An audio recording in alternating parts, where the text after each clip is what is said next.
Dr. K, welcome to the podcast. Alcohol, over-caffeinating, pornography, shopping, and social media help us understand what's going on in the brain and the body when these behaviors turn into addiction. And most importantly, what role do dopamine and serotonin play in this process? When does something become an addiction? So we engage with all these things, whether you're talking about shopping or alcohol or whatever, because they do something for us, right? So some part of our brain is experiencing a reward of some kind. The problem is that when we start to get addicted to things, these become solutions that create more problems than they solve. So if you look at someone who's struggling with like alcohol addiction, they may be using the alcohol to cope with negative feelings, depression, things like that.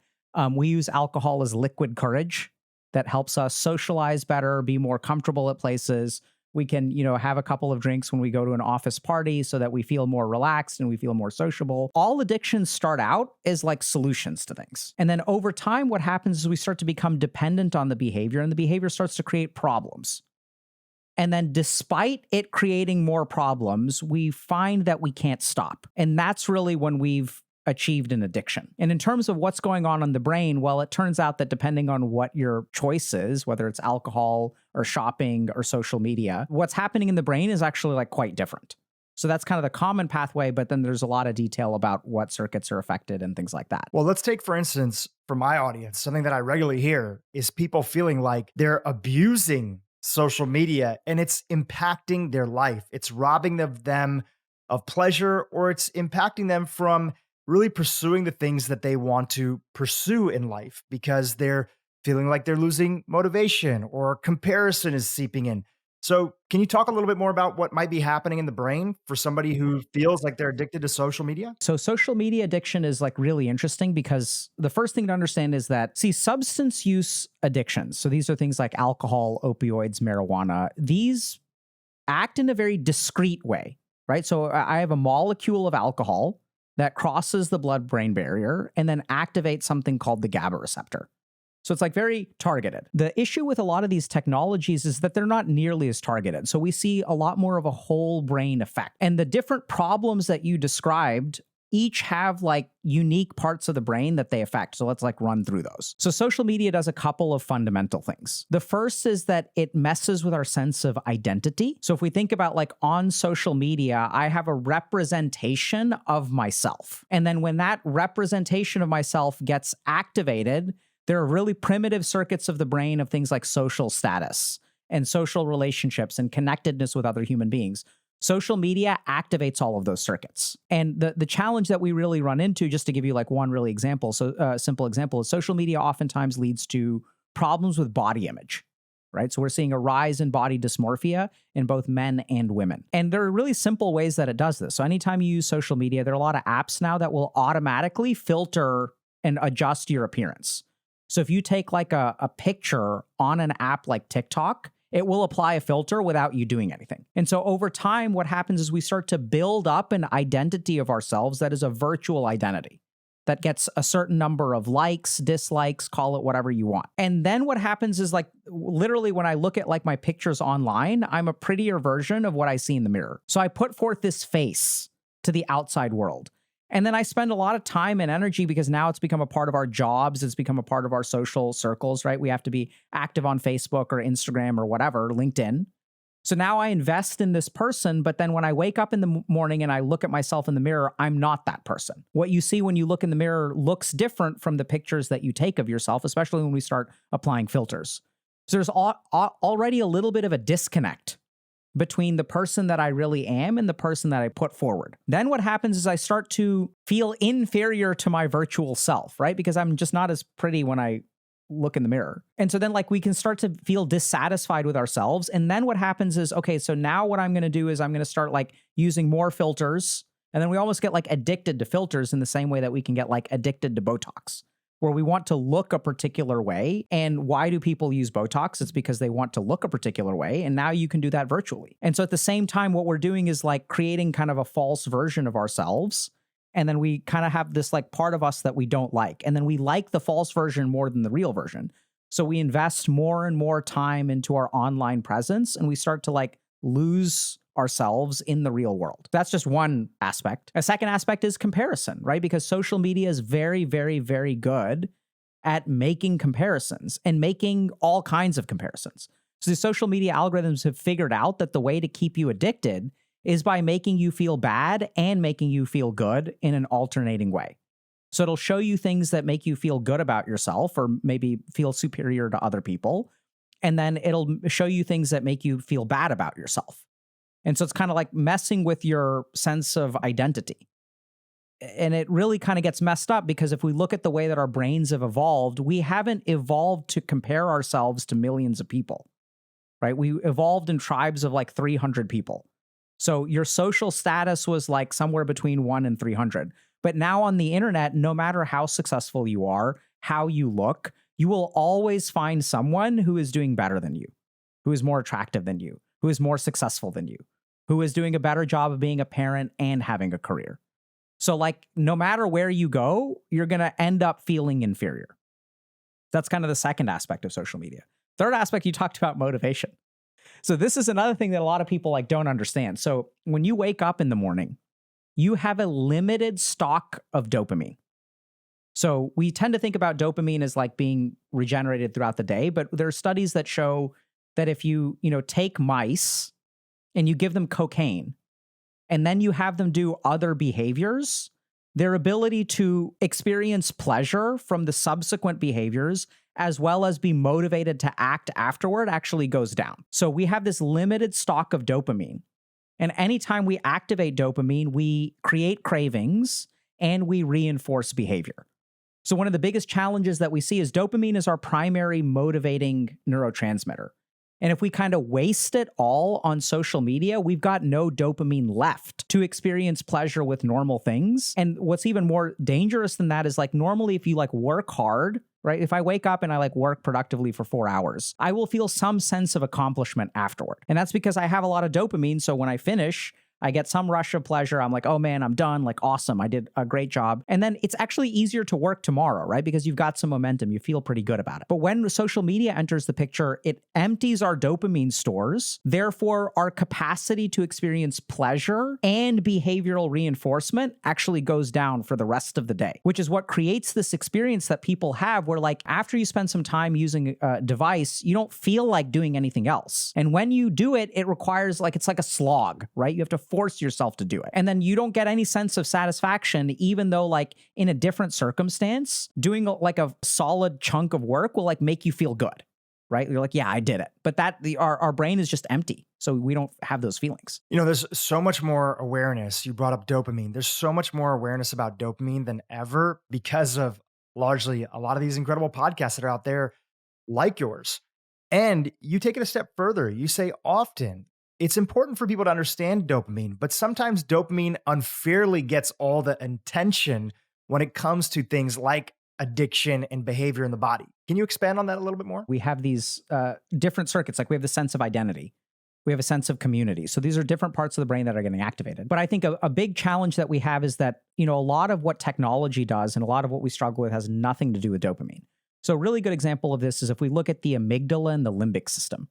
So the amygdala is our survival center of the brain where we experience fear and anxiety. And then our limbic system is more broadly like our emotional circuitry in the brain. And technology is addictive for a couple reasons. One is that it activates dopamine, which gives us pleasure and reinforces the behavior.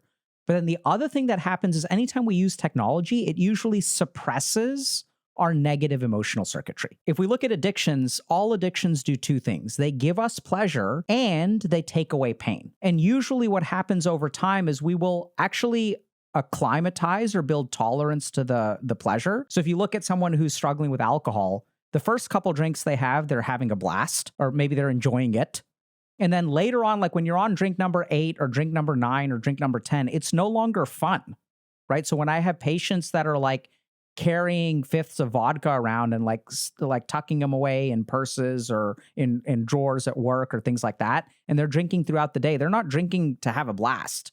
They're drinking to numb certain parts of their brain. And that's what we also see with technology, right? So like when you're kind of like when you're stressed out and you go and you like, sit down for a couple minutes and you pull out your phone and 30 minutes go by, it's not like you're having a blast and laughing and full of pleasure, it kind of numbs out all the stress and all the that you have to deal with. And you got to pick this up on the way home, and you have to do this for your kids. And then you got to do this, and you got to pay your mortgage. You got to answer these emails. So it helps us kind of like mentally numb out. So I think that's one example of like circuits besides dopamine. But then there's also a lot that we don't understand about like motivation and behavior and how that can come from other parts of our brain in a more sustained way, which is why like if we get stuck with dopamine, it doesn't really work very well. Just to take it one step further on this, can you also talk about the role that serotonin plays as sort of a protective element against a lot of the brain hijacking behaviors that can be there when it relates to dopamine? Serotonin and dopamine, I almost think about them as like inversely correlated.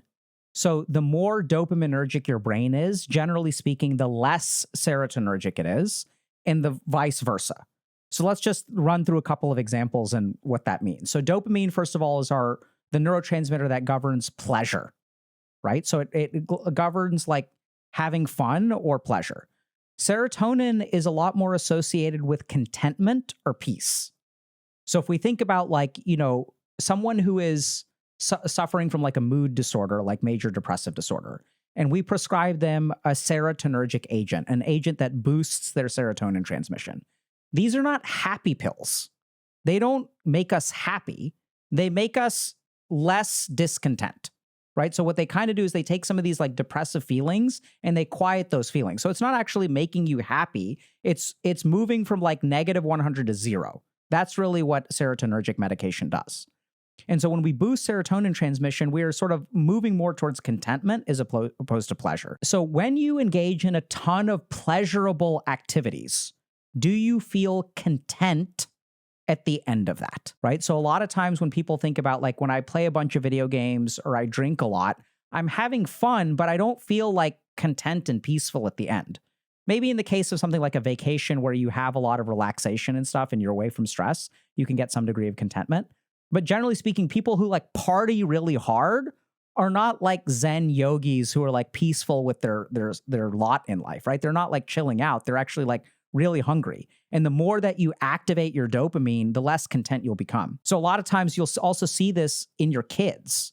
So when kids engage in video games and other dopaminergic activities, are they peaceful and content after like 6 hours of playing video games? Not at all. I see this a lot with people, who I've worked with who like party really hard. And when you party really hard, you don't feel like accomplished and proud at the end of it. You usually feel like pretty bad. So when people are addicted to video games and they play video games for like, 40 hours a week for 3 months, they don't feel peaceful at the end of it. On the flip side, if you ask someone, okay, what makes you feel peaceful and good in your life?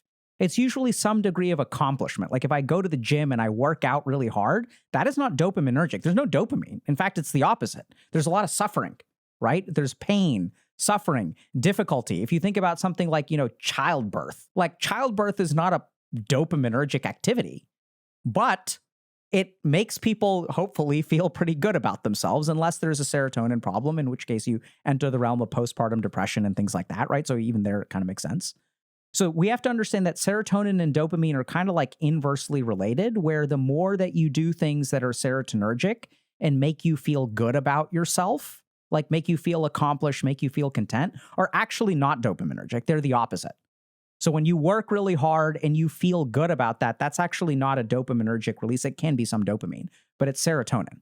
So I think a lot of times what happens is people are so focused on optimizing their dopamine that they ignore the real source of peace and contentment and even a sense of accomplishment in life. On that topic, what do you think are some of the top lifestyle behaviors that we have in our modern day and age that are robbing us of that serotonin response, that healthy response that's there? Like, is it the presence of something, or is it the absence of something, or is it both? And if it's both, what are some of the most common examples? How do we think about enhancing or optimizing our serotonin? So let's just think about this, okay? So the first thing is that the more dopamine we engage, okay? So when I do a lot of dopaminergic activities, what that literally does is strengthen the dopaminergic circuit in our brain.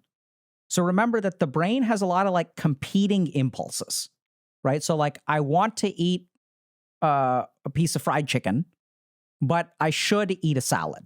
So some part of my brain is telling me I should do something, and another part of my brain is saying I want to do something.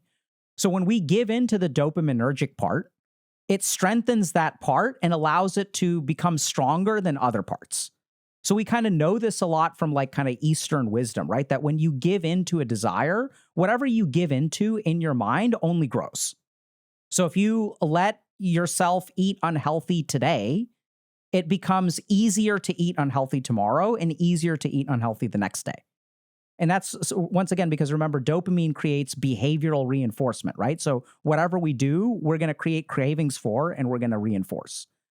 So this first thing that a lot of people have sort of figured out is that when they use a lot of technology, that dopaminergic part of their brain is literally getting stronger, and it starts beating out other parts of the brain that are telling you to do other things. So it becomes harder to motivate yourself. It becomes harder to you become more irritable, you become more cranky. It's like if someone tells you to not use your phone, you'll get like cranky around that. So you like literally become more receptive to like dopaminergic activity. So instead, what we really want to do is focus on boosting our serotonin system. So this is why like we're seeing an unprecedented level of addiction in the world today.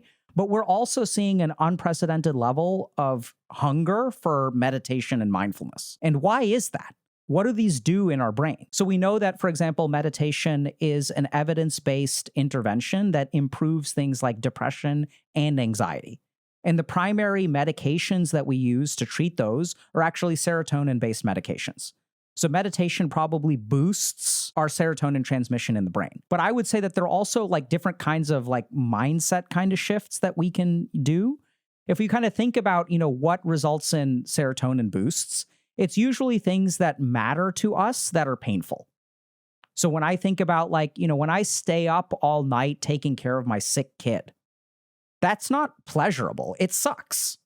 But the next morning, I feel really good about it. Even if I feel physically awful, I'm cranky, I'm not happy, I didn't get any sleep, I feel good about it because I did my job as a dad, right? My kid is struggling and I'm there to help them. And that feels really good. So the serotonergic system is a system that activates when we feel accomplished. The problem in society today is that it's not that we don't focus on accomplishment. We want accomplishment, but literally, how do you spend your day? You spend your day not thriving for accomplishment. You want to accomplish things, but you spend your day wasting time on technological devices. And every time you spend time on that technological device, it's amplifying your dopamine system and reducing your serotonin system. Thank you for that breakdown. I'd love to make it even a little bit more real and turn that into an example of a common morning routine. Maybe even some of your patients that have come in and told you how they spend their time in the morning, which often sets the tone for the day. What's an example of habits, lifestyles, behaviors that people participate in the morning that leaves them super deficient in building that serotonin and keeps on hitting that dopamine button, which obviously strengthens that addiction towards those behaviors? Can you think of an example? Stay the away from technology for as long as you can. So generally speaking, I will strongly recommend that people don't use a technological device for the first hour after waking up. Practically, this is very difficult because of a couple of things. One is that we no longer have magazines in bathrooms because we take our phones. So it's really hard to go to the bathroom in the morning without your phone. So there are a couple of really specific behaviors that you have to target and give up. And oftentimes when I work with people who have technology problems, the hardest tech use to give up when we're not so addicted that it's ruining our lives is actually the technology use in between things. So when I'm on the elevator, while I'm sitting in traffic, or if I'm sitting in an Uber, while I'm on the toilet, we take our phones with us everywhere, and they just infect all the parts of our day where we're not doing something. And anytime you do that, you're sort of starting to exhaust your dopamine for the day. And so your capacity for pleasure, your capacity for behavioral reinforcement goes down.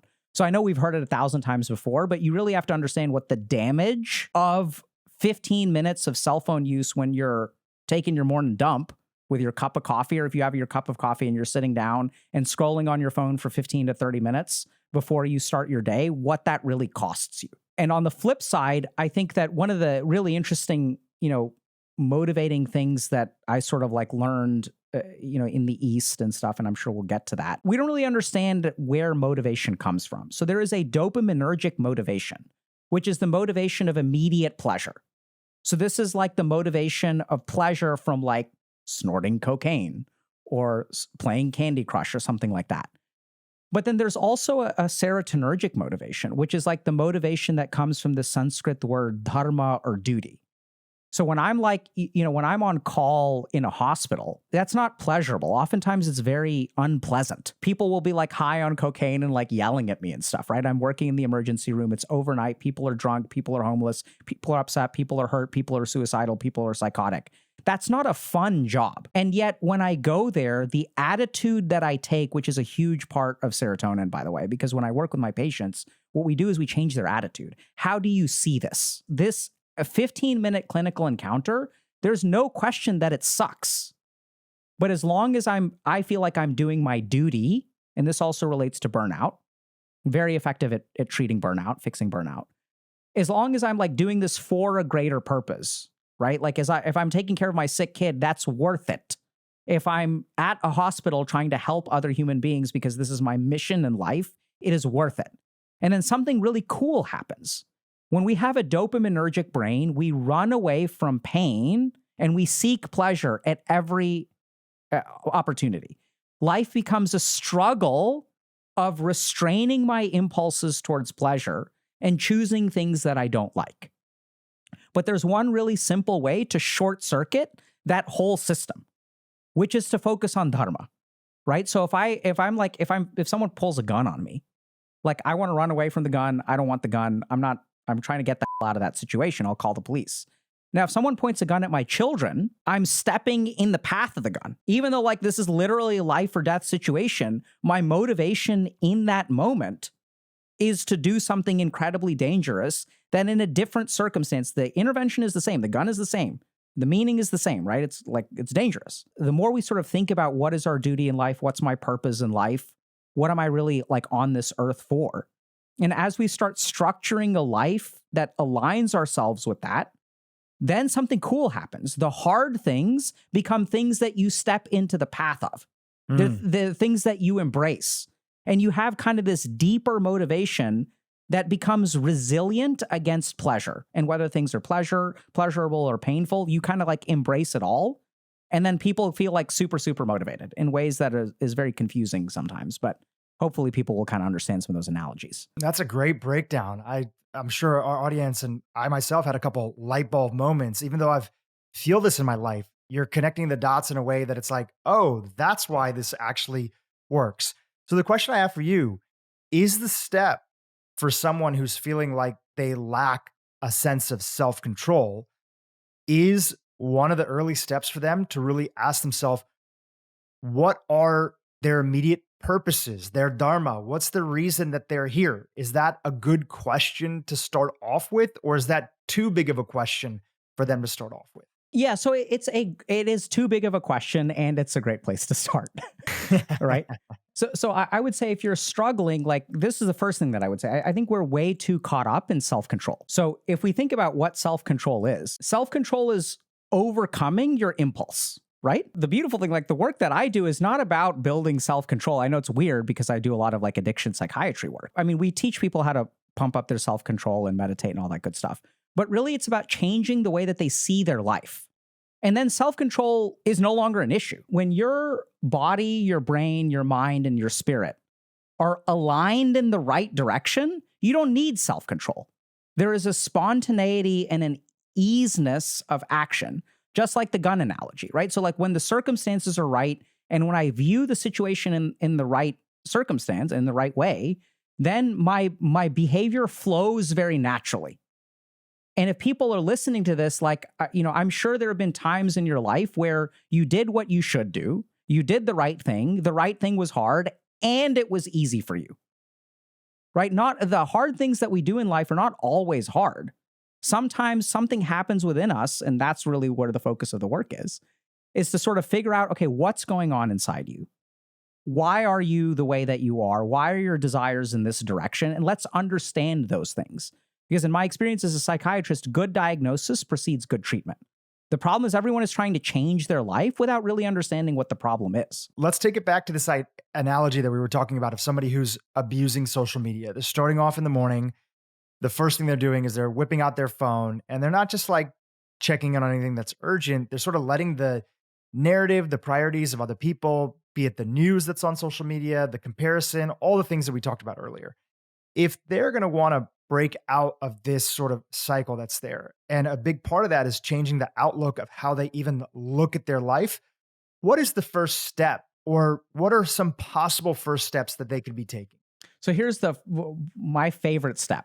And this is how I work with people, right? So the first step is don't use it in the morning, but that's not a goal to achieve. What I want you to do is pay attention to what happens within you when you don't use it. Right? So if I don't use it, what is my experience of going to the bathroom? And oftentimes, like, I know this is going to sound so weird, but it's like kind of subtle, but like you really don't want to go to the bathroom without your phone. Even though it doesn't cost, like, it's not like you get some great thing, but it's like this, like you just don't want to. It kind of doesn't matter either way, right? It's not like it's going to ruin your day. It's not like you're going to become a billionaire if you stop using your phone in the bathroom. It's such a little thing. It's such an insignificant thing. But then why are you so attached to it? So oftentimes what happens is that in our life, we're overwhelmed with thoughts. We're overwhelmed with what we need to do. 50% of people under the age of 30 are now living at home with their parents. There's record levels of inflation, like wages aren't keeping up. It's hard to buy houses. Like everything in life is getting harder. We want 15 minutes of relief from that. And this is what ends up happening is we don't really realize what we're using the cell phone for. And so the first thing that I would say is just don't use it for 15 minutes and pay attention to yourself and watch what comes up. Watch what that discontentment is. Because then we get to another huge problem, which is that if you look at the brain, what motivates us is our discontentment. The most powerful motivators of human behavior are negative emotions. Right? So if I'm in a marriage and I've been in love for 20 years and my partner is unfaithful, that amount of negativity, that sense of betrayal, that sense of anger, that sense of sadness, the sense of shame, those are incredibly powerful motivators for me to potentially get divorced, move on with my life, right? So negative emotions are actually our most powerful motivators. And one of the scariest things that we're doing is we have these negative emotions because we're not happy with our life. And we've evolved to have negative emotions to help us correct what we are unhappy with. So what happens when I have this negative emotion because I feel ashamed about my appearance, but then when I start using a filter and I don't go to the gym, the problem just propagates. So instead of harnessing these motivators, because we're all about how to derive pleasure from making Excel spreadsheets, instead of harnessing these negative emotions, we're actually shutting them off with technology and the problems continue. So practically what I tell people to do is pay attention to what's happening to you and then listen to yourself. As that negativity starts to arise, really listen to yourself. What is it telling you? What are you discontent in for life? And this is where a lot of problems arise. People think, oh, I can't do anything about it. But that's also where you'd be surprised, right? Because when we spend a lot of time avoiding our problems, when we don't diagnose the issue, when we just avoid it and we just hope it'll get better tomorrow, then of course we can't do anything about it. But understanding of the problem is the first step. Wow. So all these things that we started off the podcast with, and we ended up talking most about social media, but alcohol, over-caffeination, porn, shopping, and again, we talked about social media, which are all very different things, but the thing that they have in common is these are all behaviors, and there's plenty more that we're all using, and I've been guilty of it, is to prevent yourself from feeling something negative, but that negativity is actually could be the unlock of you taking action in the area that you feel discontent. Absolutely, right? Caffeine's a great example. So why do people get addicted to caffeine? They get addicted to caffeine for a couple reasons. Sure, there's a biological portion to it, but caffeine is a very psychological addiction. It is an addiction to not feeling tired. It is an addiction to really wanting a high level of performance in the next couple of hours. I mean, I had this problem. I was in residency. So I'm working 80 to 80 hours a week on average. And I was up to 3 cups of coffee a day. I would have a cup of coffee at 6 a.m. when I show up at the hospital. I'd have another one afternoon, at 1 o'clock to stop that post-lunch crash. And then around 4 or 5 o'clock, I'm dragging and I have a bunch of notes to finish, which is really boring work. So I'd have my 3rd coffee of the day. And if I really paid attention to myself, what I found is that, first of all, when you get addicted to caffeine, it stops working. What caffeine really is a loan against future energy. So the way that caffeine doesn't give you more energy, it blocks your signals of tiredness and fatigue. So with this stuff, what we're really addicted to, when I work with people who are addicted to caffeine and nicotine, what they're addicted to is the feeling of being, of having energy. They hate being tired. And they have to use caffeine in order to push through and get this work done because it's so important. But then they create this situation where they're like just setting themselves up to fail. Instead of actually having energy, you're substituting with caffeine. Never really works long term. And so that's where we really have to understand what is the psychological, what is it that is the caffeine is really doing for you? And then what we want to do is like, okay, then let's fix that, right? So if you feel like you've got low energy, let's actually figure out how to improve your energy. And when you come out on the other side and you are resting well and you're meditating and working out and all that kind of stuff, which I know sounds impossible, but when you're actually letting that negativity fuel you for progress, like you'd be amazed at how much transformation you can see. And then out on the other side, when you're actually energetic, like it's amazing. Just one thing that I want to double click on is that where's the balance between you being in residency or your rotations or whatever it might be, and you're fulfilling and stepping into doing something tough, something hard. And caffeine was one of the tools in the toolbox to help you kind of get through the day for something that was tough and hard. But obviously there's these back end consequences, as many doctors know, that they are just pushing their true feelings and, they're not positive behaviors and their negative habits that are often making their own health detrimental when they're trying to take care of other people. So where was that balance for you in that process? That caffeine was something that was helping you get through something tough. The balance arises in a very simple way. And then I'll tell you all practically what that looks like in my life. So the balance is to not become dependent on that thing as the only answer. So like when caffeine became my only source of energy, where I couldn't get other sources of energy, that's when we really get an addiction. So an addiction is when we start to rely on it, right? It's not an option, it's the only option. So very practically, like what my life, I still drink caffeine most of the time, unless I'm doing very serious meditation practices. But and then what I've found is the way that you find that balance more practically is being able to tolerate tiredness. So what I found is that like, okay, on a particular day, I feel tired. Like even today, like before this podcast, I was like, should I have a cup of tea before the podcast? Because I'm Indian and we have tea. So it's like, I'll make a little bit of tea. It'll be all right. So like, and then I was like, do I really need it? Right? No, I'll just go into this. I'll feel a little bit tired and that's okay. So the moment that I accept my tiredness is when I'm able to find balance. But I had a cup of coffee in the morning and like, that's totally fine. So I think a big part of it is just being able to sometimes accept the consequences of not giving into the addictive behavior. And once you become comfortable with discomfort, then addictions become way easier to handle. I want to zoom out for a second again and come back to this idea of purpose. One of the most common things, on YouTube, you can see what people on your channel are searching for.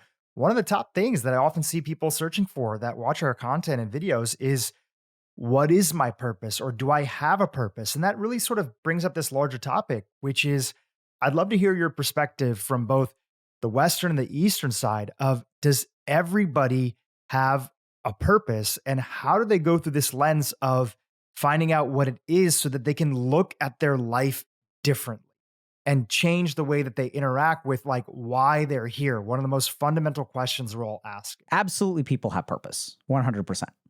So that's the first thing. Now, the question is, why is it hard to know what your purpose is? And that's because we spend the majority of our lives ignoring ourselves.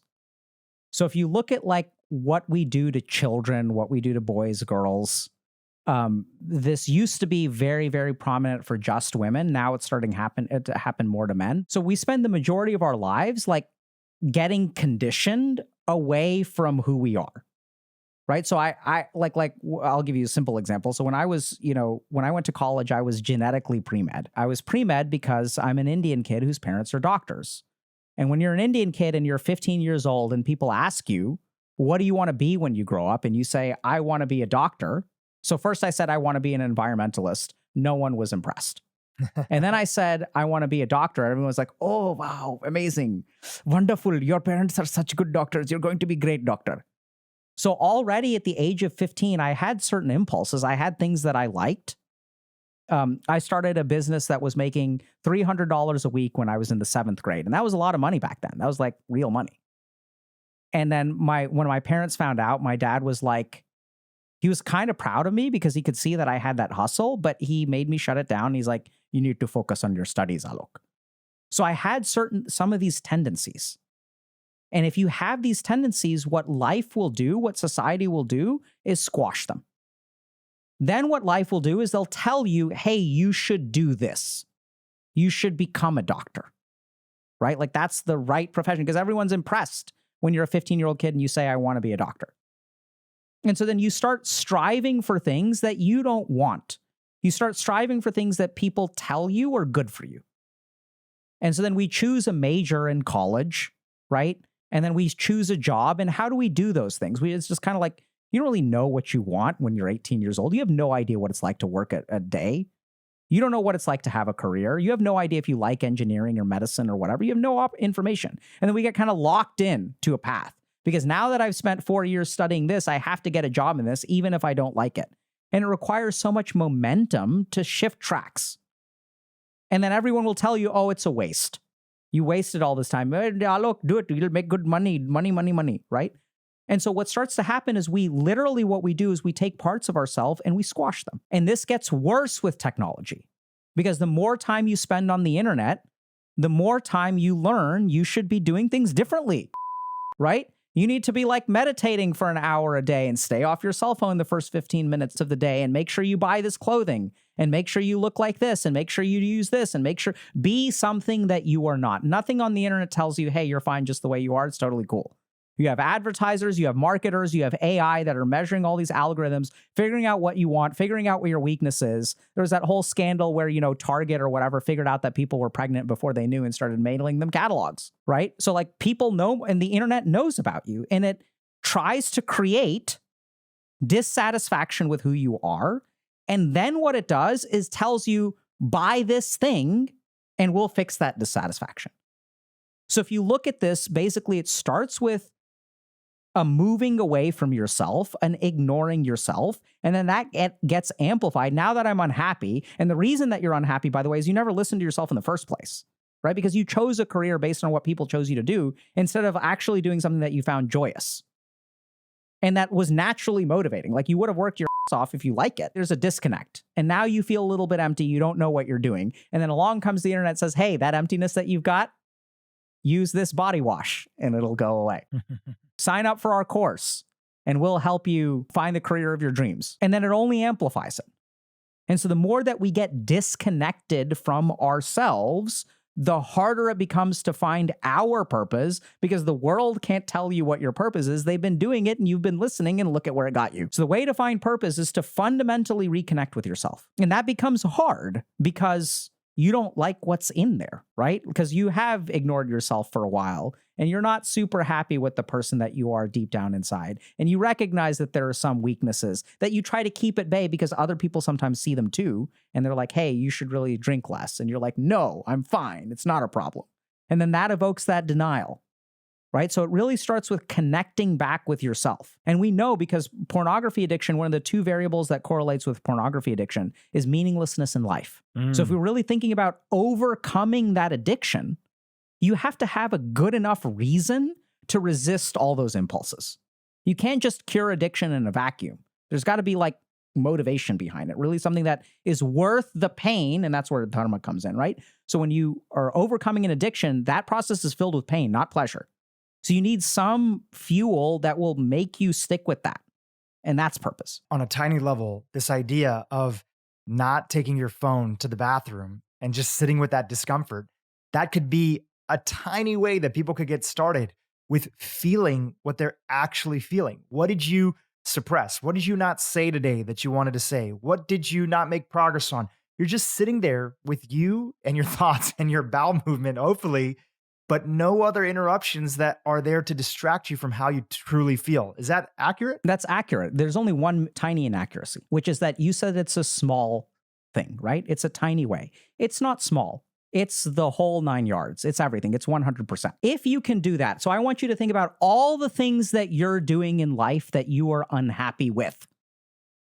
Every single one of those things that you are doing is because you cannot tolerate discomfort. Why am I not going to the gym today? Because I'd rather sit on my It is the discomfort of going to the gym that keeps you at home. If you think about diet, right? What's the problem with diet? Well, I like the way that this makes me feel, and I don't like the way that this other thing, I don't like the taste of salad. It's uncomfortable. I don't like it. So all of our negative behaviors come from the inability to tolerate discomfort. And so if you can get really, really good at that, it is enough. So I want you to take any problem, anyone who's listening is, think about the problems that you really struggle with. When you struggle with those problems, what is it that you're running away from? It's discomfort. And if you can just learn to tolerate discomfort, you don't even have to fix it. That's the other thing. A lot of people think they have to fix their problems. You don't have to fix your problems. You just have to be able to tolerate the negativity of them. And that in and of itself is like arguably the whole 9 yards. That'll change everything. And are you also saying that it doesn't necessarily have to be that same activity? So let's say my audience here is especially a lot of women that are in that sort of 45 plus age group, and they've really gotten focused in the last couple of years with a lot of the guests that we've had on about the importance of prioritizing, keeping, and even building lean muscle mass as they age because of how protective it is to the body and falls and other stuff, and how also metabolically protective it is for using glucose in the body and all sorts of other aspects for it. So for a lot of them that are new to resistance training, if they really want to make progress in the gym, they're having a hard, let's say somebody's listening and they're having a hard time even getting started. Could they take another activity in their life that is uncomfortable, something where they're learning how to put up with discomfort? And that's by making progress in that and putting up with some discomfort, it could actually strengthen their will and their resolve to want to feel like they're not wanting to avoid the gym in the future. I basically guess what I'm saying is that does it have to be an activity in that same category, or can we practice discomfort in other categories and those receipts are things that we can take along with us? What do you think, Dhru? Yeah, it seems like any area where you can be uncomfortable is something that will build your resolve in every other area in your life. So if we look at meditation, meditation is like the most overpowered thing that you can do because it leads to cortisol improvements. It leads to even visualization. In one study in a geriatric population, you can have a geriatric population that visualizes working out. They don't have to get up. They just visualize it. It can improve hand grip strength by up to 68%. Just the visualization of working out can improve your actual strength. It's kind of weird, but you can look at meditation. Meditation is a treatment. It's really bizarre because generally speaking, when we look at mental illness, we have different treatments for mental illness, right? Psychosis is treated one way. Depression is treated another way. Bipolar is treated another way. Anxiety is treated another way. Personality disorders like narcissism are treated another way. But meditation is the one thing that treats them all. Studies for improvements in psychosis, mood disorders, anxiety disorders, even personality disorders. How does that work? So there are some fundamental principles that make us better at being human. And one of those is the frontal lobe. So anytime you tolerate discomfort, there are signals coming from your brain that this needs to change. So I feel hungry. I'm craving something. Or this workout, I want to stop at 7 reps instead of 8 because I feel exhausted. So if we look at like, what is meditation doing? What is the translatable behavior that gives you benefits everywhere? It is simply strengthening your frontal lobe because the frontal lobe controls everything else. So you get better at tolerating your emotions. The tolerance of discomfort can apply to physical activity, emotions, difficult conversations, going in and telling your boss, hey, I really deserve a raise. And when they don't give it to you, saying, looking for another job, walking in and then handing your resignation. You don't want to disappoint them. They've done so much for you, right? And like we get so caught up in all of these emotions, all of these cravings, and simply the tolerance of discomfort is kind of like the magic bullet. And so as we train those in any way, it actually helps all of the others. You know, you put out this video on self-control. I know this conversation is so much bigger than self-control, but one of the things I really liked about that video is you talked about this framework of ways to improve self-control by basically not suppressing ourselves, not suppressing stress, not suppressing emotional regulation, and then most importantly, not losing this idea of the internal conflict that relates to us wanting to do something good and us being pulled towards our sort of bad habits. Can you talk about that framework in the context of this conversation? So self-control is fascinating because I don't think most of us really understand what it is. So if we look at where self-control comes from in the brain, it comes from probably this part of the brain called the anterior cingulate cortex and other parts of the frontal lobe. But what's really interesting is that part of the brain is also the same part of the brain that monitors internal conflict. So I want y'all to think about a moment where you are trying to exert self-control. When you try to exert self-control, you are conflicted. You can never be trying to exert self-control unless you are conflicted. Does that make sense? Yep. Right? So, and then there's a couple of other subtle things, right? And this is what's fun about like doing addiction psychiatry work, because we really tunnel down into like what's subjectively happening. And I would ask my patients, how do you know whether you're going to like win or lose your battle with like an addiction? And oftentimes what happens is they stop thinking about it. So what happens is you kind of know like, okay, like I'm going to give in. I don't know if this makes sense, but you kind of know that you're going to give in before you give in. And what starts to happen is that you stop monitoring the conflict. You stop paying attention to the conflict because the conflict goes on and on and on until it's over and you think one side wins, but it's not that one side is winning. It's that you stop paying attention to it. And if you look at most of our behaviors where we struggle with self-control, it's when we're behaving on autopilot, right? I ate one potato chip and then the next 99, I struggle with the first one, but the next 99 are on autopilot. So self-control and awareness, we think that these are two different things. I have to be aware of the conflict and then I have to control it. But it turns out that these are actually the same. And as long as you are aware of your internal conflict, that's actually the same thing as self-control. And what kind of happens is we like lose sight of it. I don't know if that kind of makes sense. It slips away from our mind and then we're like, like whatever, right? That's what we do in our head. We stop thinking about it. We stop focusing on it. And there's a really interesting technique called urge surfing, which we use in addictions, where if you think about like an impulse to use, that's not going to last forever, right? So the nature of the human body is that, when I get hungry, if I don't eat, the hunger goes away and then it'll return and it'll go away and then it'll return and it'll go away. What happens is anytime I have a desire to do something, that desire won't last forever. So really the war, this is where a lot of people get messed up because they think I have to conquer this. You don't have to conquer it. All you have to do is watch it and wait it out. You don't actually have to win. You just need to focus on inaction. All you need to do is sit still for long enough and then it'll go away on its own. Let's take the example of snacking. Snacking is one of those things where for a lot of people who are addicted to snacking, the research shows that sometimes up to like 25, 35% of their total caloric intake in a day can come from this like over snacking that's there. So if there's somebody listening today who's like, I always get caught up with that sort of bag of chips and then all the goals that I had for the day kind of fall out of place, what would be some advice that you would share with them to notice that initial behavior and to actually just sit there? There's nothing they need to do just to feel the discomfort. Yeah. I mean, I think feeling discomfort is huge. So if you think about people who spend 30% of their calories snacking, they are not aware of what they're doing, right? So you like board the train and then the train takes you to wherever you end up. That's their experience. So you may be aware at the very beginning, but they're not usually aware of the whole journey. So what I would strongly recommend is that first of all, you don't make it easy for yourself to snack automatically.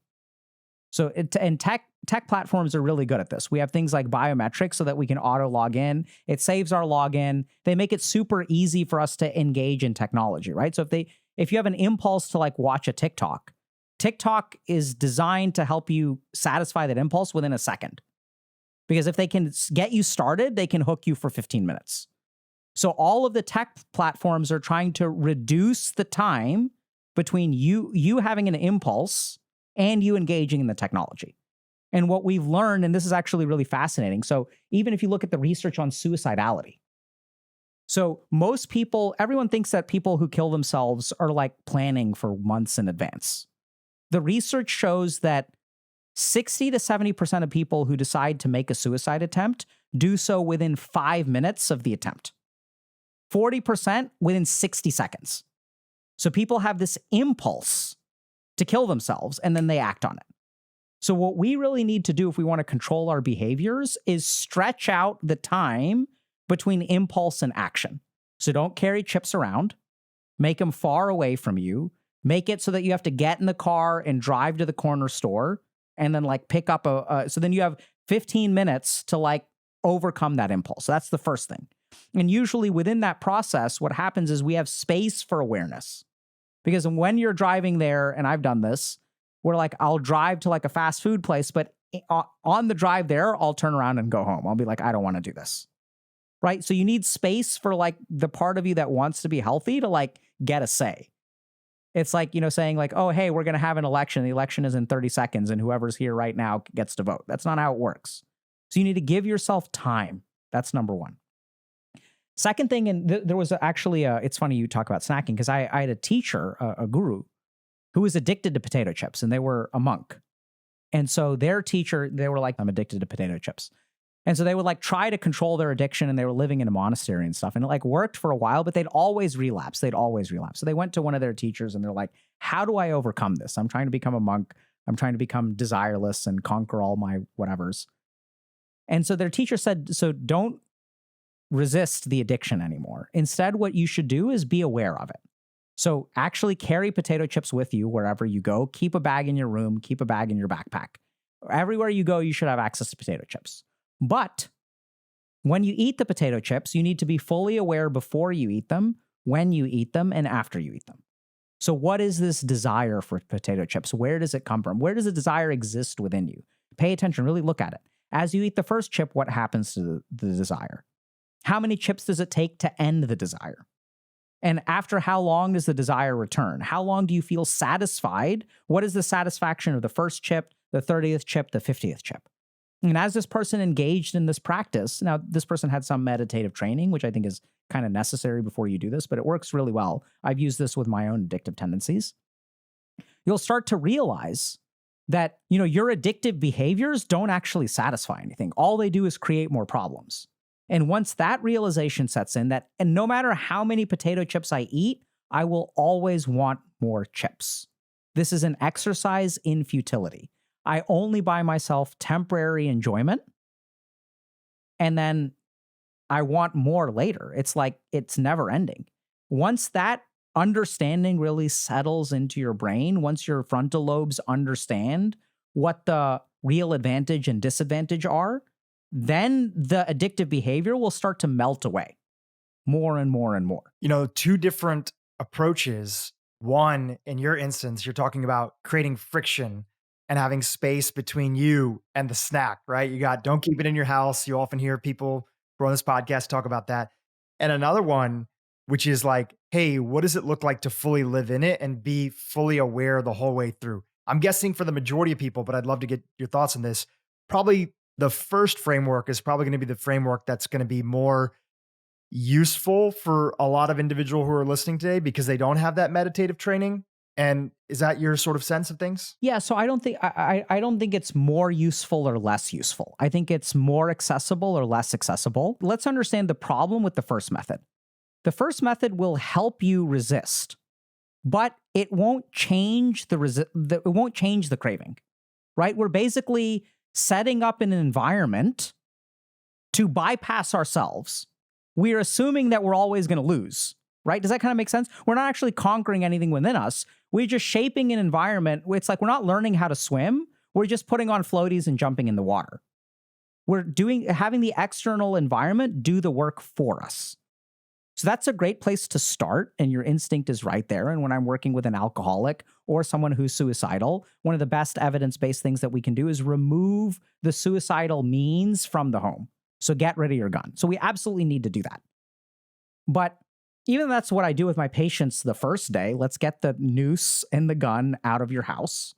Good job. That's going to help some, but it doesn't really change you as a person. It doesn't really allow you to be conquer the addiction and be free of it. And long-term, that's our goal. Like long-term, it's not that we need to structure our environment so that you're like a robot who's like, responding to this environmental stuff and you're not really in control. Long-term, what we want is I want you to be surrounded by potato chips. And I want you to be able to control yourself because you understand yourself.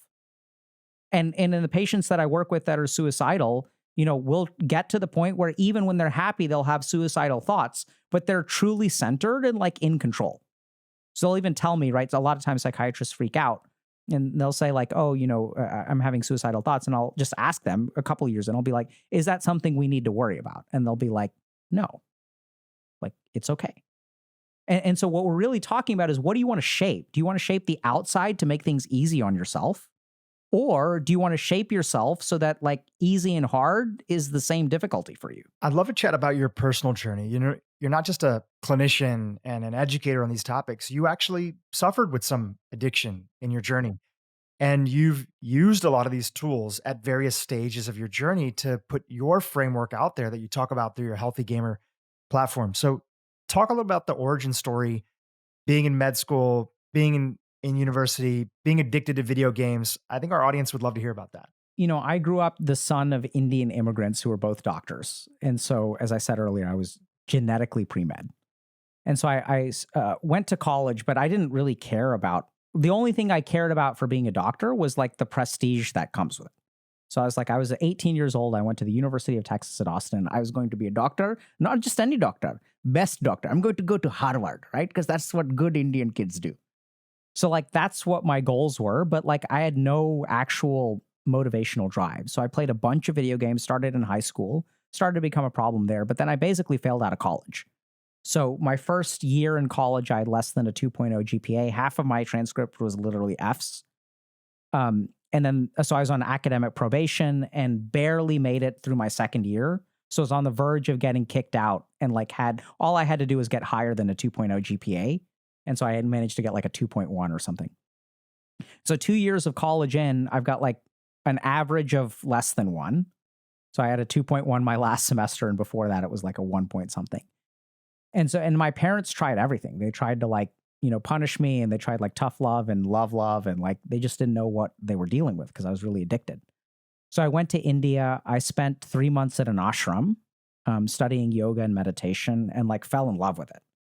So my whole life, like I wanted things, but I could never get myself to do them. So I had like desires, like I had goals, but I couldn't motivate myself. And on the flip side, I was like a slave to my desires when it came to video games. And I was playing video games for like 16 to 20 hours a day, like 7 days a week. Like just wasn't going to class for like a month at a time. So I would like order fried rice by the pound and fuel myself with like 2-liter bottles of soda and like pounds of fried rice at like 20-hour stretches. And so what I loved about India is I discovered like a system of learning that teaches me about myself. So in the way that we can learn algebra, like we learn about desire. Where does desire come from? What happens if you satisfy it? All that kind of stuff. So decided to become a monk. Spent the next 7 years studying with different like teachers in India. Went a little bit to South Korea and Japan. And I was going to become a monk. My teachers at the age of 21, I tried. They said, you need to come back when you're 30. And then if you still want to do it, we'll take you. But they still continued teaching me. Ended up meeting my wife, decided that the monk thing wasn't necessarily the path that I wanted to be on. And then I was kind of stuck because like I graduated from college, had a 2.5 GPA, but then like, what am I going to do? So decided to apply to med school, got rejected from 120 med schools over 3 years before I finally got accepted to one. And then went to med school, was going to do oncology, but then fell in love with psychiatry because I loved the mind. So ended up training, doing my psychiatry training at Harvard. Big irony that I wound up there. And the interesting thing is when I went back to med school, I didn't care at all about going to Harvard or anything like that. I didn't even look at my grades. So it was really super embarrassing, but I didn't go to the award ceremony like when I graduated, and I won 2 awards. And one of my mentors was like, where are you? Like I wanted to present this award. And I was like, I didn't know I was going to win anything. I never looked at my grades because I didn't care about grades. I was just like, I'm going to learn medicine. That's what I'm here for. So ended up training at Harvard and then started this whole healthy gamer thing. So when I was there in 2015, I went to one of my mentors and I was like, tell me about technology addiction. Like, what are we doing there? And no one really knew anything because everyone was focused on the opioid crisis. So I started getting interested in it as a second-year resident. Started working on technology addiction in 2015. And then I started streaming on the internet. and streaming on Twitch, which is a gaming platform, and started teaching gamers about video game addiction. And someone was once like, isn't that kind of like holding an Alcoholics Anonymous meeting in a bar? And I was like, yeah, that's probably where we should hold AA meetings, because that's where the people who have alcohol problems are. And was stunned when Healthy Gamer grew. We were the fastest growing stream on Twitch for about 3 months, and really discovered that people like want to learn about themselves. And was really surprised because when I started streaming, I was thinking like, okay, I had done neuroscience research at Harvard for a couple of years too. And so I was like, okay, I'm prepared with like my neuroscience stuff, my psychiatry stuff, my clinical stuff. Like this is what people are going to want to learn. And what I discovered was a gigantic appetite for the spiritual stuff, all the stuff that I had learned in India over the course of 7 years. All these things about meditation and purpose and the soul and like all this other weird stuff. And so now what we try to do is like combine both of those. So what is the neuroscience of enlightenment? How do we understand addictions from a karmic perspective and a neuroscience perspective? And so something about using both of those methodologies has been very, very helpful for people. One of the things you talked about was like a turning point for you. And I'm also curious about how you ended up there, whether it was your parents pushing you, whether you had the motivation, but you ended up in this ashram. And a big part of that was meditation.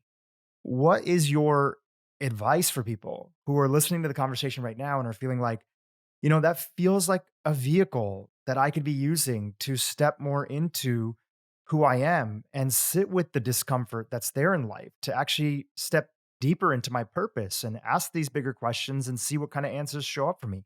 If somebody wants to get started with meditation, it's such a broad spectrum. What are your recommendations? Because I'm sure you get this question all the time. What I would recommend is that people actually try a practice. So I don't usually do this, right? I teach meditation on a podcast, but I feel inspired today by the direction of your questions. So I would tell them to do a practice called Kaya Sthiram. So Kaya Sthiram means stillness of the body. The practice is super simple. All you do is sit still and don't move anything. You can breathe, but you don't move anything. So usually what we want to do is sit in a way that your spine is straight, your neck is straight, your head is straight. So the spine should be straight. You can even do it lying down, but I think it's better to sit. If you want to sit in a meditative posture like lotus posture or something like that, sit cross-legged. You can sit with a small pillow underneath your hindquarters so that you're a little bit elevated and you can sit up straight more easily. So if you want to sit up straight naturally, by the way, all you need to do is have your knees lower than your hips and you'll naturally sit up straight. So you just want to elevate your hips, keep your knees low, cross your legs if you can, and just sit still. That's it. That's it. For about 5 minutes. Perfectly still. This is a beautiful introduction to meditation because it's really, really hard. So 60 seconds will go by, and then like you'll start to have an itch, and then you'll start to feel uncomfortable. Your muscles will ache. And then by the end of about 5 minutes, your body will be in an absolute state of torture. It's going to feel terrible. And then something beautiful happens when I teach Kaya Sthiram. What people discover is that the breath that they take for granted becomes blissful. So as long as they're concentrating on their breath, all of the sensations of the body will like be tolerable. But if you're not concentrating on the breath, then like the body lights on fire. Like it's so uncomfortable. Now, if you have like a slip disc or a medical contraindication or something, like then don't do this practice.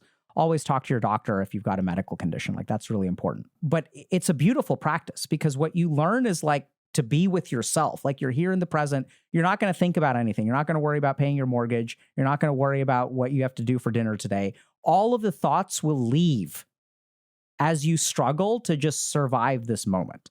And a lot of beautiful things happen with Kaya Sthiram. One is that you start to fall in love with your breath.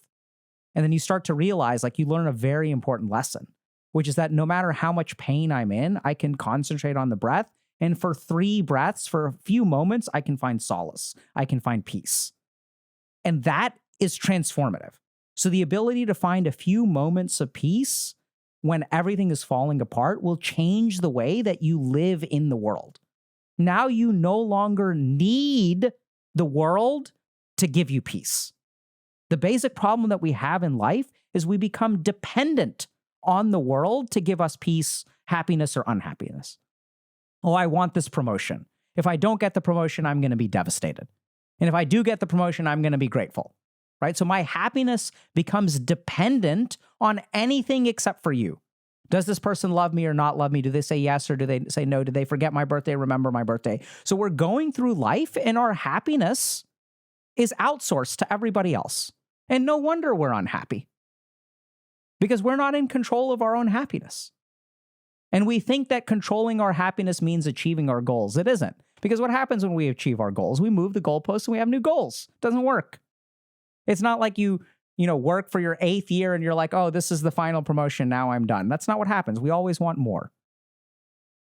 So Kayesh theorem is a beautiful practice that shows you that your happiness and your contentment in this moment is dependent on, of all things, your breath. And there can be other things too. But you will find some way to find solace, which is like beautiful.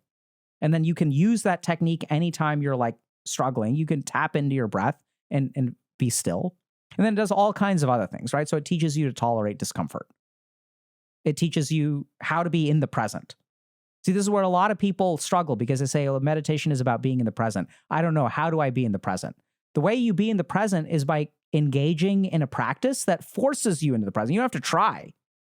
Another great example of being in the present, stand on one leg. For how long? Until you're in the present. It's not going to take very long. You can't think about anything else, right? Maybe for 15 seconds you can do it, but then your mind is forced to the present. That's the way that meditation should be learned. Meditation is not about trying to get your brain or mind to do anything. When you have a competent teacher, they will show you how to swim. And the swimming will be automatic as long as you stick with the practice. And then you will learn how to be in the present. You will learn how to like tolerate the discomfort. All that stuff will happen automatically. That's the beauty of it. So I think, that's where I would say people should start. Now, where do they go after that? I mean, you can get an app or whatever, but I find that going to a real meditation teacher is really good. Because these apps and stuff are they're great in a lot of ways. Like they can make it easy for you to stick with a practice and stuff. They're not bad, but they really are based on, they're not based on spiritual growth, which is really what this tradition offers. And really mastery of the self, right? I've never heard of anyone becoming enlightened from using an app. So it's a great place to start and then find a teacher. And you could do that meditation once a day. Sure. As a starting place. Sure. Right? That's a great place to start. Or once a month. Or once a month. Or just once and never again. All of those are acceptable. So I'm really curious on just a personal level, what actually got you to go from this place where, what was the bridge between I'm addicted to video games, playing them 16 to 20 hours a day, eating buckets of fried rice and Coke and other stuff. How do you make the leap to, let me actually go to an ashram? What actually led to that openness of wanting to even take a shot on that in the first place? I'd say just absolute desperation. So I had tried everything. I knew I was screwing up my life and I couldn't fix it. My parents were saying, do this to fix it, do this to fix it, do this to fix it. And I think there was a really great, I asked my dad, and so my dad suggested it. And it wasn't, so a couple of things. One is he didn't force me. It was a suggestion. So one day I still remember it was 2 a.m. and he was talking about what's going on with you? What are we going to do? And so he's like, you need to go to India. And I was like, what am I going to get there? And he's like, I don't know, but you need to do something. And that was the right level of emotional energy for me. That's where I was. Something needs to change, but I have no idea what it is. And then also when my parents were like, this will fix it. I don't know if this makes sense, but if y'all have struggled with something, sometimes the last thing that you want is answers from other people. And that's because their answers aren't going to work because they're not you. So people will suggest things all the time, but it's not going to work for you because they don't understand your life. They really don't know what they're talking about when they give you random ass answers. Sure, on some level, it is theoretically the right thing to do. But in terms of your motivation, where you are even spiritually, it's not right. And you know that. So you reject their answers. So my dad was like, you should go. You need to go. And I said, what am I going to get? And he said, I don't know. And so I just took a leap of faith because I was desperate and nothing else was working. You mentioned previously, and a lot of our audience knows this, is that we're dealing with an explosion of addiction across the board through so many different avenues. One of the things that we talk a lot about on this podcast is basically how what we do to our body also influences our brain and vice versa. What are your theories about sort of this milieu of ultra processed foods that we live in today and their relationship with making it harder to break free of addiction because of how they hijack sort of the functioning of our body. Do you have any feelings on that? Yeah, so it's a mess. And I think you already touched on a couple of the big parts. So here's what a lot of people don't really know. There are two bacteria in your gut that protect you from anxiety. There are two bacteria in your gut that make you more anxious. There are two bacteria that protect you from depression. And there are some bacteria that make you more depressed. So we know this is something that we haven't really understood until now, but in Ayurvedic medicine and traditional Indian medicine, their first line treatment for mental health issues is dietary change. And so it's really interesting because they claim that they can really improve mental health. And I've started instituting some of that stuff with my patients. And it works really well. So I'll start my patients on things like SSRIs, which are serotonergic medications. And then 8 months from now, whether they can go off of the SSRI and whether they don't relapse or they do relapse depends on the degree of their dietary change. That's what I've observed clinically. So when they make the dietary changes, they don't need the SSRI. So what I've found, so if you really look at it, the first thing to understand is that your gut has a bunch of bacteria. And the bacteria that grow there depend on what you feed them with. So some bacteria can break down complex carbohydrates. Some bacteria use simple carbohydrates. So there are certain bacteria that will love processed food. And when you eat processed food, those bacteria, you're fueling them. And they're at war with the other bacteria. And they'll actually outcompete those other bacteria, and they'll destroy those bacteria. Now, the problem is some of the bacteria in your gut do things like make serotonin precursors. So the building blocks for our neurotransmitters come from some bacteria. And that's probably why some bacteria are protective against anxiety, because they have some kind of tryptophan metabolism, which then enhances your serotonin production in the brain, and you get endogenous serotonin production. So that's just one of the many avenues that we know that your diet will very, very directly affect your mental health. So there are other systems at play as well. We haven't even touched on inflammation. But some bacteria our body has learned over millions of years of evolution, like lactobacillus is a really good example. This helps us digest milk. And like lactobacillus, like our immune system is like, oh, that's my ally. So if lactobacillus is hanging out in our gut, like our immune system doesn't usually get upset. But when we have these ultra-processed foods that select for these new kinds of bacteria, our body thinks, and rightly so, that these are not our friends. They haven't lived here for a long time. They're new. So it creates an inflammatory response. That inflammatory response can be whole body, right? So it's somewhat localized, but also travels to the brain. And we know, for example, that people who are depressed have an inflammation in the brain as well. So we know this, and this is super common sense, because when you get the flu, what happens to your mood, right? You feel like, and that's like biologically driven. It's not like, you're not depressed, you just feel depressed. And you know it is a consequence of inflammation. And that's evolutionary, by the way. So depression is actually our body's way of telling us to conserve energy. So don't get out of bed, just hang out. It makes you feel weak. It makes you feel energyless. And that is because it is trying to encourage you to rest. And that's why we feel sad and cranky and stuff, right? So there's a lot of stuff there that's evolutionary. But those are just two of the mechanisms through which like food is incredibly important for mental health. Totally. And I know with the gaming culture, not that I was like a huge part of it, but there's not always the best options that are there when individuals are participating.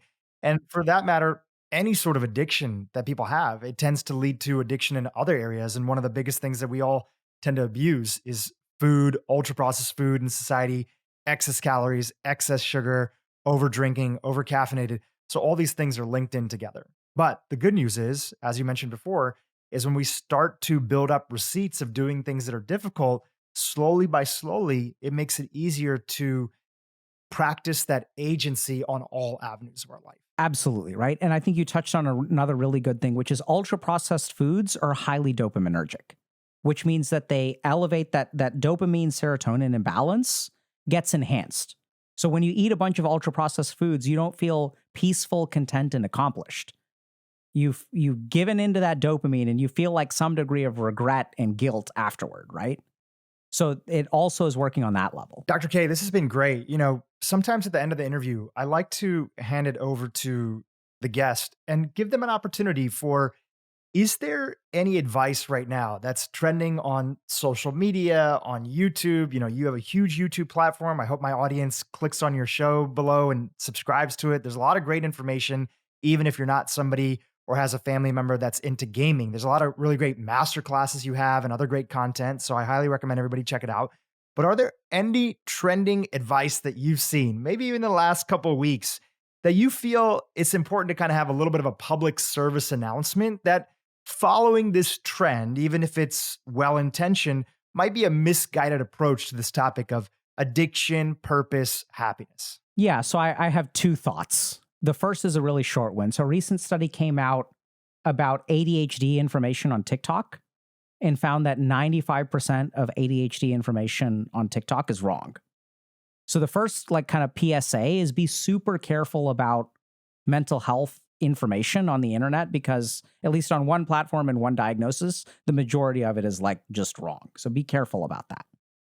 The second thing is, in terms of, I think what people are missing is that we're not focused on changing ourselves. We're focused on altering our environment to make things easy for us. Right? So it's kind of like we have a society where if you look at everything, we're like, okay, what are the tips? How do we detox off of dopamine? How do we brain hack or biohack or all this kind of stuff? And I know you guys cover this stuff, and I think it's good. Like, it's good to inform people. But there's a subtle thing that's going on, which is that we're trying to make things easy for ourselves, right? So if I take these nutraceuticals or I take magnesium before I go to bed at night, like it helps me sleep, like that can be good. But I think what's really, really subtle here is that we're relying on our environment to make our life easy instead of learning how to live a hard life, instead of adapting and becoming like stronger. It's almost like, at some point we started having escalators and elevators instead of stairs. And now what I'm seeing in the wellness space, which I think people need to be super careful about, is are you basically like creating an elevator for wellness where you're outsourcing all of the work to a particular protocol or a particular regimen or a particular thing. And I'm going to do it this way, this way, this way. And I'm all for that stuff. I think that stuff is healthy. And that's why I kind of like your term of like a PSA, but just be a little bit careful about what are you doing here? Because oftentimes what I end up seeing is that when people are like so focused on optimization and productivity, they like kind of lose sight of they lose sight of the big picture very easily. And they're trying to optimize, they're trying to harness their dopamine, maximize their dopamine, boost their motivation in a particular direction. And in doing so, they're not really gaining control over themselves. They're just using this instrument like in a different way. They're like taking a donkey and like putting it down a particular track, but they're still not in control of the donkey. I don't know if that kind of makes sense. It totally makes sense. What's the best way to take an honest audit of where one stands within that idea that you just presented? How can you check in with yourself and say, where do I stand on that spectrum of I'm pursuing this thing of trying to make my life super easy or protocol driven, and I'm losing the bigger picture, or hey, I'm using these tools as an appropriate mean, but I'm not getting lost in them. How do we take an audit of that? So what I would say is that for all the stuff that you're trying to optimize in your life, I would say go a little bit deeper and ask yourself, why do you want to optimize this? What is the end goal for you? And if I could wave a magic wand and give you the perfect protocol where you could like, what would your life look like? What are you really looking for, right? What's the end? So if I want to make more money or I want to be more successful, like what's the point of that? What is the end dissatisfaction that you are trying to fix by fixing your life? And then what you need to do is ask yourself, what makes this so dissatisfying to me? Why is this so important to me? And I think that's really the important question. Because if you want to ask, like, you asked like, well, how did I go to India? And the biggest thing, I'm still the same guy. Like whether I failed out of college or I'm teaching or whatever, like faculty at Harvard Medical School, whatever, I'm still the same dude. And the biggest difference for me is I started accepting what I was unhappy about. I started saying, okay, this is who I am. I'm a loser. And like, that's me. And that's okay. That's huge, right? It doesn't mean that I give into it. So what it means is that I accept that I am a flawed human being and I'm going to do whatever I can to move forward. So I think really getting to that root, because I work with a lot of people. I work with some people who are like degenerate gamers who are 26 years old, don't have a job, don't accomplish anything. And I also work with people who are billionaires who have accomplished a lot and they're still unhappy. And so really think about, by all means, improve your life. I'm not saying don't improve your life, but what is the psychological need that you're trying to fulfill, and really get in touch with that. Because you may not need to do all of that stuff to fix that. You can come to peace with that. You can accept that, and you can be pretty chill here and now. You don't have to solve every problem in your life to be happy. That's great advice. Dr. K, this has been fantastic. You're going to be a new name for a lot of our audience here who may not be familiar with your work. So I'd love for you to just, as we're winding down here, give us a lay of the land of everything that you're up to and how people can continue this conversation further, whether it be working with you directly, I know your courses, your different content channels, if you wouldn't mind just sharing with our audience. Yeah. So I think you mentioned that there are a lot of, women in your audience. So like a couple of things. One is like, I wrote a book on parenting, and I know it's kind of weird, but like How to Raise a Healthy Gamer is the book. And it's a book about like how parents can understand screen time and screen addiction and how to prevent it in your kids. So that's one thing that if there are parents in the audience that are struggling with like having kids, which I know is like a problem that I'm dealing with, like I have a 7-year-old and a 9-year-old. So that's one resource. And the second thing is just check out our YouTube channel. So I know we're Healthy Gamer, and that's how we started 5 years ago. But I would say that, less than 10% of our content is about video game addiction now. It's just really mental health for the digital generation. We had an amazing video recently on female bullying, which I think is like one of these things that is like under discussed. So there's a lot of like passive aggressiveness and a lot of nastiness with especially women bullying other women. So we cover all kinds of different topics just around mental health, motivation, understanding the neuroscience, understanding the spirituality. So check out our YouTube channel, which is Healthy Gamer GG. Amazing. We'll link to all that in the show notes below. Dr. K, it's been such a pleasure to dive into these topics with you. Thank you for the reminder of just how much we have agency and how we don't have to fix everything. We just have to put in the work on a regular basis and pay attention to the discomfort that we're all going through. That's a big step in the right direction. And to do that, it might require some healthy boundaries with some technology, some processed food, other things that are out there so they don't hijack our brain. But hey, that's the mission and the journey that we're all going on together. Yeah. So I think the thing about all those boundaries and enforcement and stuff is like, it's so much work. So like, I think if you settle what's on the inside, life becomes just way chiller. I like that approach. Well, thank you again for coming on. Super appreciate it. Thanks a lot, Dhru. Hey, YouTube, if you enjoyed what you just saw, keep watching for more great content on how to improve your brain and your life. There was an article in the New Yorker just this last week about the mysterious rise of childhood suicides. There's nothing mysterious about it. It's only mysterious because we think that how we live is normal, and then we don't understand when things go wrong.